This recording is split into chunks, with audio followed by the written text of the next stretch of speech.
I used to work until at least 9 o'clock. Now I close down at 7, really. So You Can Book Me's allowed you to do all that, just control that. It's so easy, isn't it? And it links up to your calendar beautifully. And if you say, I'm not going to be available, then you just make yourself unavailable. And Bob's your uncle. It automatically does it.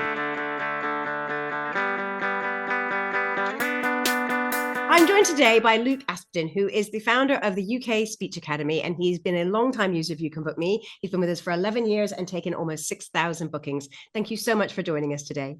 Thank you for having me. What has brought you to this? It all started when I was a schoolboy. I have been doing it a long time, though. Okay, so doing this full time, I don't know how long I've been doing it with you guys. Did you know how many? 11 years. 11 years, yes. Yeah. It used to be a diary on the table, but once I discovered this system, it seems so easy. What is the problem that you've fallen in love with? What is the thing that you're passionate about solving? Well, often it's the way they speak. So it might be they'll have vocal fry. Other people, they speak too fast, they gabble. Other people are very consonant heavy, so they get that tick, tick, tick, tick, tick, tick, tick. And they're convinced often that the faster you speak a language, the better you are at it. Only if the listener can understand what you're talking about and follow it. So you have to work at the speed of your listener. So always know your audience or your listeners. And they need a bit of time. Politicians often, when they start, they want to bring up so many points all in one go. But the others think, what did he talk about? I can remember this, and this, but the other 10 points, what was that all about? It's getting people to realize there's only so much they can say at any one time and getting used to having a formula for speaking. So I'll give them a set piece to read, see how they get on with that. I'll ask them for some everyday phrases they use. You know, it may be, could I have a medium latte and a blueberry muffin, please? Or it may be, your dinner's on the table, everyone. And if you don't get down here quickly, if you're going in the bin. Welcome to the Zoom meeting. I can see you're all here. Would you mind all having your microphones on mute? There will be plenty of time for questions at the end. Getting all that delivered at the right pace and clarity. And then you've suddenly started the engagement with them and they realize, I can do this. So their pronunciation starts to improve, their delivery starts to improve. So you get them to learn, especially with modern microphones and recording, it's so much easier to have a nice melodious tone to your voice and have that nice warmth to it. The melody as you're speaking is very important. I'm really interested by how much you speak about the melody, the roundness, the warmth, rather than the actual pronunciation. Although we've only got 5 vowels, we've got 20 vowel sounds, and it's those sounds that make the voice listenable. So, and the vowels give you that projection into the room. They're the warmth of those sounds. The consonants give you clarity, that's fine.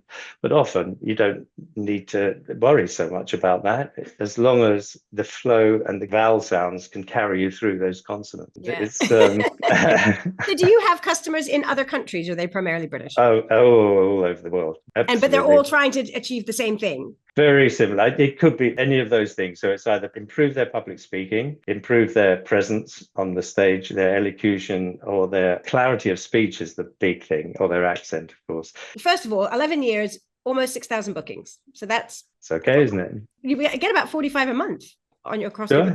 That's your average. Bless me, eh?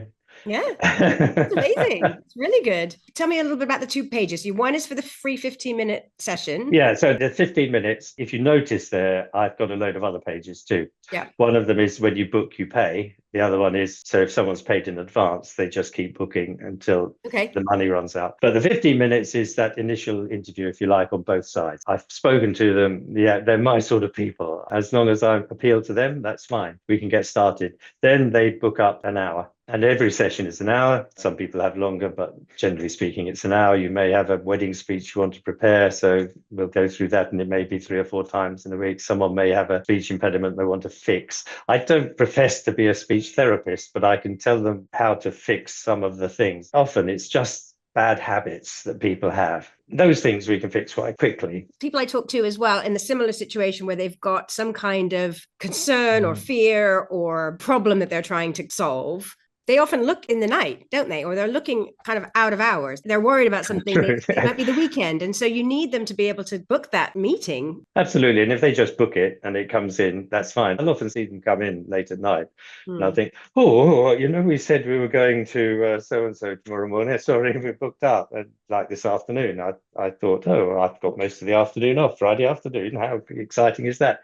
Then suddenly the booking goes in and you think, brilliant. I try always to have Sunday and Thursdays off. Right. So I can put other things in. I used to work until much later at night. I used to work until at least 9 o'clock. Now I close down at 7, really. So YouCanBookMe's allowed you to do all that, just control that. It's so easy, isn't it? And it links up to your calendar beautifully. And if you say, I'm not going to be available then because we're off to the theatre or we're going to Auntie's funeral or whatever it is, then you just make yourself unavailable and Bob's your uncle. It automatically does it. Links to your Google Calendar, in my case, Google Calendar, and it adjusts accordingly. And if you want to adjust people, you don't necessarily have to go, hang on, I've got to just go back to it and do the reschedule button. You can just drag it on your Google Calendar across to the other day, and that does it. Even if your Google Calendar is saying you're unavailable, you can override that by just dragging it onto it yourself. How many sessions on average do you? Right. I always tell people it'll take me between 5 and 10 sessions to fill your toolbox up.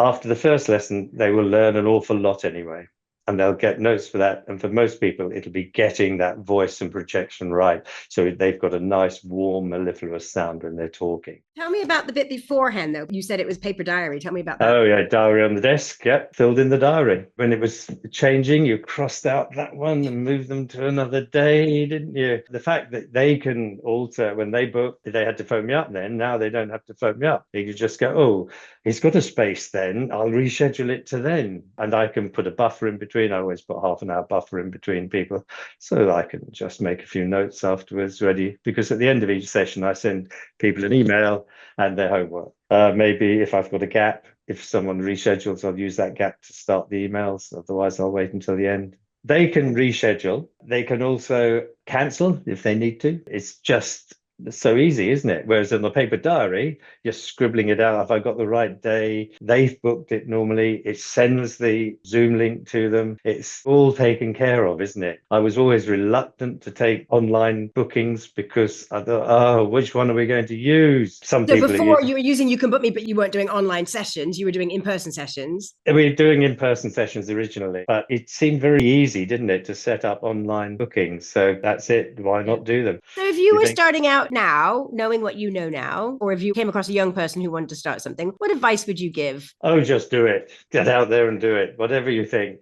just do it. And so on. If you've got a passion for it, damn well do it. Don't hold back, but do a few sums beforehand to see if it's going to work at least, because you don't want something to run away with your money. One last section for you, if you don't mind. And it's just quick questions like, would you rather this or this? Just top of your mind. Okay, go.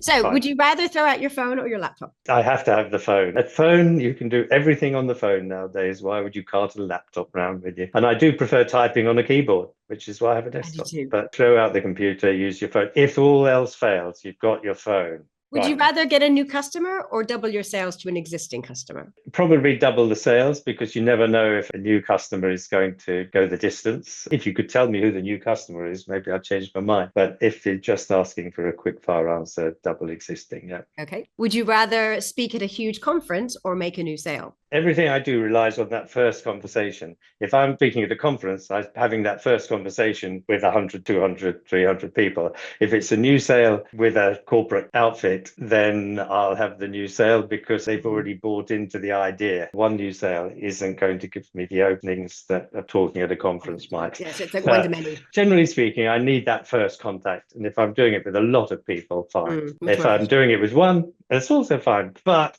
I don't know. That's a difficult question, isn't it? You're actually one of the only people who said conference. So that's really, and I know you might, but that's really interesting. So would you rather work with a team of experts or passionate learners? Oh, it's got to be passionate learners. Experts know it all already, don't they? Why not have passionate learners? They're the future, aren't they? Look to the future. Yes. And would you rather be known for product quality or customer service? You can't have one without the other, can you, really? If you've got great customer service, but you haven't got a product, you haven't got anything. If you've got a great product and no customer service, I suppose you can buy anything on the internet, can't you? Is that great customer service? It's quick service. So you can't have one without the other. Don't be ridiculous. Okay. Yeah. Thank you so much, Luke. It was lovely speaking. Well, thank you very much, Kate. Bye now. It's super to talk to you. Bye-bye.